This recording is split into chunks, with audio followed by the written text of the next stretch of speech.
নমস্কাৰ আৰু আজি মই আপোনালোকৰ ওচৰলৈ আহিছোঁ জিলমিল শাকৰ সৈতে আলুৰ ভাজি। এবাৰ খালে বাৰে বাৰে খাব মন কৰিব। বাৰে বাৰে মানে কি যেতিয়াই মানে জিলমিল শাক খায় তেতিয়াই এনেকৈ খাব মন কৰিব আৰু বহুত টেষ্টি হয় খাবলৈ। এনেকৈ খাইছেনে নাই আপোনালোকে নাজানো, কিন্তু মই এনেদৰে বনাই খাওঁ জিলমিল শাকৰ ভাজি।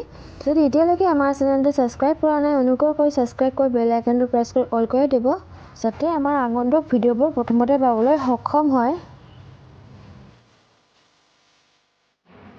প্ৰথমতে মই গেছৰ ফ্লেমত এখন কেৰাহী দিছোঁ আৰু কেৰাহীখন মই গৰম হৈছে। মই দিছোঁ ইয়াতে 4 টেবুল স্পুন সৰিয়হ তেল আৰু মোৰ তেলখিনি গৰম হৈছে। মই দিছোঁ ইয়াতে 1 টেবুল স্পুন গোটা জিৰা আৰু গোটা জিৰাখিনি মই ফুটিব ধৰিলে মই দিম ইয়াতে পিঁয়াজ, নহৰু পাত এইখিনি মই কুটি লোৱা আছিল, সেইখিনি মই ইয়াতে ঢালি দিছোঁ, কাৰণ মই ইয়াতে বেছিকৈ দি বনাম এইখিনি, কাৰণ এনেকৈ দি খাই ভাল লাগে। আপোনালোকে এনেকৈ খাবচোন। আৰু মই এইখিনি এতিয়া ভাজি ল'ম।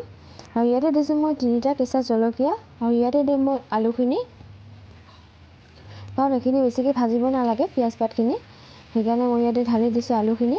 আৰু আলুখিনি ঢালি দি মই ইয়াতে অকণমান এইখিনি ভাজি ল'ম আলুখিনি। আৰু ভাজি লোৱাৰ পিছতে মই দিছোঁ ইয়াতে নিমখ 1 টেবুল স্পুন, ইয়াতে দিছোঁ মই নিমখ সোৱাদ অনুসৰি, আৰু ইয়াতে দিছোঁ এতিয়া হালধি গুড়ি।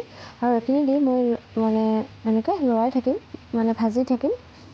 অলপমান ভজা হ'লে আলুখিনি মই ইয়াতে দিম, আৰু ইয়াতে দিম এতিয়া জিলমিল শাকখিনি।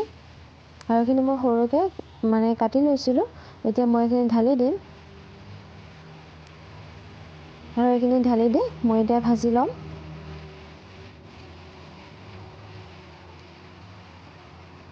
আৰু এনেকৈ এইখিনি ভাজি ল'ব লাগিব।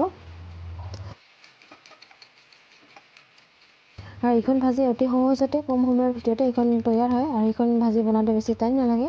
আৰু আলুখিনি মানে সৰুকৈ কাটিব লাগে, বেছি ডাঙৰকৈ আলুখিনি কাটিলে মানে সিজোতে টাইম লাগে, সেইকাৰণে সৰুকৈ কাটিলে ভাজিব লাগে। এইখিনি মানে বেছি সময় নালাগে, 10 মিনিটৰ ভিতৰতে এইখিনি তৈয়াৰ হৈ যায়।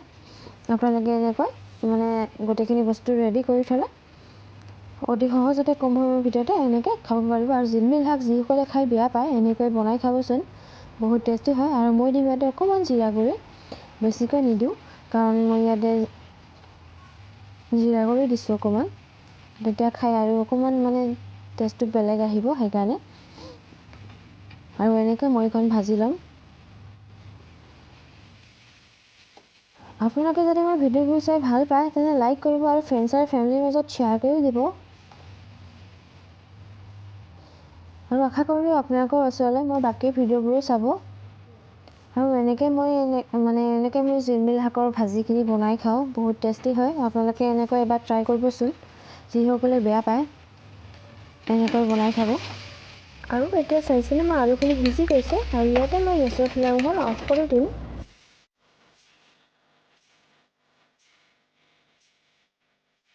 বেছি সময় নালাগে এইখন বনাওঁতে। আৰু এনেকৈ মোক তৈয়াৰ হ'ল জিলমিল শাকৰ ভাজি, আৰু আপোনালোকে এনেকৈ বনাই খাব। আৰু আপোনালোক সকলোকে মোৰ ভিডিঅ'টো চোৱাৰ বাবে বহুত বহুত ধন্যবাদ।